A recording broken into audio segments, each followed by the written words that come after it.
To re-enter the presence of God, you must first leave the presence of Satan. You have lived in the presence of Satan for all the years of your history.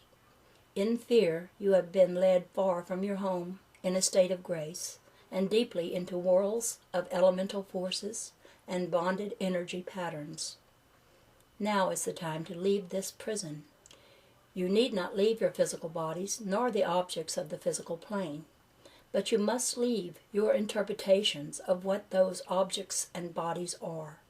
Your interpretations and definitions only reflect the distortion of your subjective perspective. Interpretations are what stand between you and the clarity of perception that you will need to do the work that lies ahead. You must release them with your thoughts, with your dreams, with your hopes, and with your fears. They may seem to be insignificant, ethereal things floating gently through your mind, but do not be misled by their apparent lack of substance. They are the stuff that wars are made of, the harbingers of death, the agents of disease and destruction. With the energy that you give them through your attention, they have the strength to cripple a planet.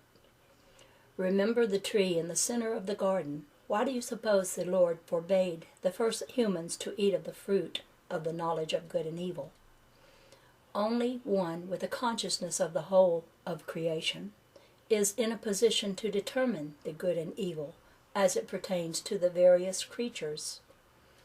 In the other reality, the first humans shared in the holistic perspective of the Creator, but in the form reality, their perspective was decidedly subjective, incapable of accurately assessing the needs of the whole. They could not creatively direct the course of those who had projected forms functioning within creation. Only the totality of consciousness, God the Father, the Creator, was in that position.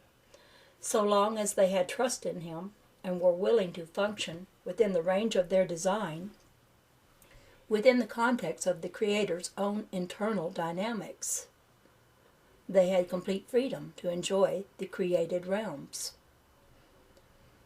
Choosing to partake of the forbidden fruit, these first representatives of deity stepped outside the range of their designated function, consequently outside the range of their creative energy that was available to them according to the nature of their design. This was the beginning of disease, aging, and death, the beginning of their pattern of false identity, and the beginning of human history. The pattern of false identity has lasted to this day, and while it has not critically affected the gestation period, it has certainly made it less enjoyable. Can you see more clearly now why it is essential in these closing years of the cycle to release your interpretations? They belong to the past, and life exists eternally in the present.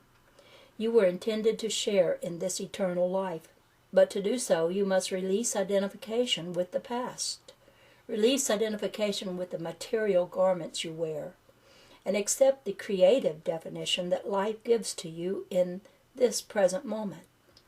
What do you call Satan? His body is the past, his breath the future. Energized by your past-oriented guilt and your future-oriented fear, he follows you around like some vast cosmic shadow. He casts his nets of fear on the waters of your awareness, then draws them with ropes of reason back into a guilt-ridden past. For the sake of illustration, your presence could be compared to an inflatable membrane designed to be filled to the full with the energy and power of life.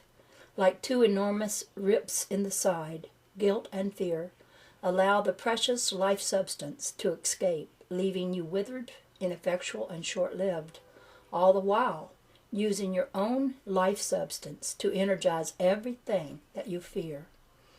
It is easy to reverse the situation. Let yourself die to the past and wake up in the present moment. Why should you hesitate? Are your past experiences really comprehensive enough to provide a basis for understanding everything you encounter in the present? Do they truly deserve the authority and credibility that you give them? How attentive were you to all the factors that were present in the moment of their occurrence? If you are preoccupied with experience, how attentive will you be to what is occurring in the moment? Where is your attention now? You are where your attention takes you. In fact, you are your attention. If your attention is fragmented, you are fragmented. When your attention is in the past, you are in the past. When your attention is in the present moment, you are in the presence of God, and God is present in you. Let yourself die to all that does not really exist, and discover what does. Let go of all you think you know. Be honest. All you know is of the past. It does not exist in the eyes of God. In the eyes of God, your knowledge is but dust in the eye of a child, blinding you to the splendor of creation. You know, in effect, nothing of eternal significance. When you operate on the basis of your so-called knowledge, you are operating without divine foundation. Belief in your own knowledge is not belief in God. Trust in your own knowledge is not trust in God. No matter how much you learn within your present framework of finite knowledge, it will never be even one step closer to an understanding of God, the universe, or yourself. Knowledge as you presently understand it will never bring you closer to life. Do not cling in imagined righteousness to this or that segment of your experience, as if this or that piece of the past were somehow worth the saving. Well, you say, I will die to everything but this. This is too sacred. This means too much to me. Let it go. Does it mean more than life? You don't need it anymore, whatever it might be. Perhaps you are concerned that some aspect of your identity will not survive the psychological process. You may be right, but you may just as well be wrong.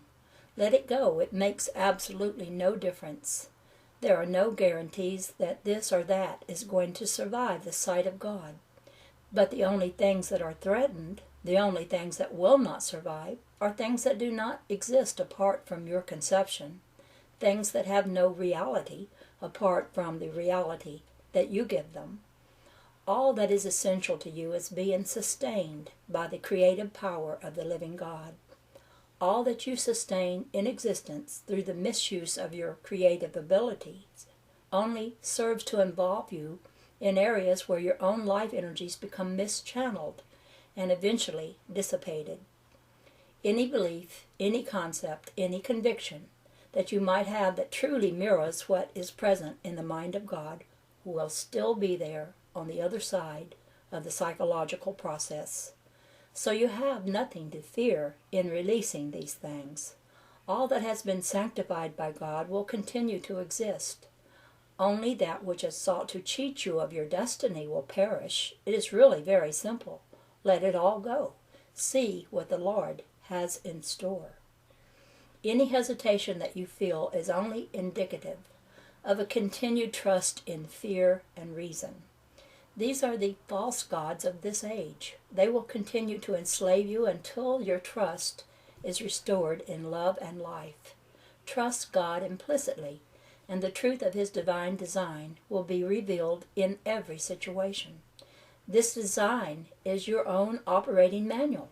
Ignore it in favor of your own interpretations, and you are ignoring the blueprint for your identity. Specific information for each and every situation is being supplied to you constantly by the source of infinite knowledge. Why not trust it? Your first impulse will always be, as it has always been, the programmatic instruction from your subliminal analysis system.